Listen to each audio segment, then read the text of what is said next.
अस्सलाम वालेकुम गाइस। नमाज में सबसे पहले नियत की जाती है।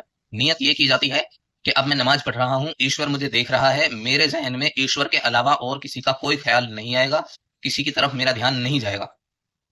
नंबर दो, ईश्वर हमारे पास है, ऐसा कुरान कहता है। अल्लाह कहते हैं वनहनु अक़रबु इलैहि मिन हब्लिल वरीद, हम तुम्हारे सबसे ज्यादा करीब हैं।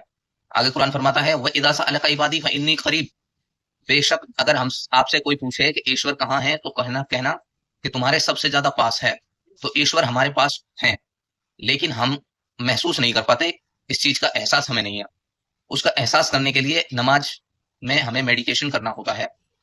ईश्वर हमारे पास तो है, लेकिन हमें इस चीज का एहसास होना जरूरी है। तो जब नमाज पढ़ते हैं मेडिटेशन में, तो हमें ईश्वर के हमारे पास होने का एहसास होता है। हमेशा ये महसूस होता है कि ईश्वर हमारे साथ है।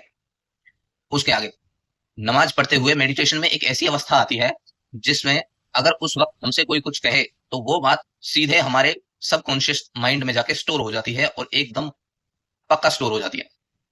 उसके बाद नमाज में जब हम नमाज पढ़ते हैं, तो एक दूसरे के से कंधा मिलाकर नमाज पढ़ी जाती है, ताकि कोई बड़ा छोटा ऊंच नीच की ऐसी कोई बात हमारे जहन में नहीं आए।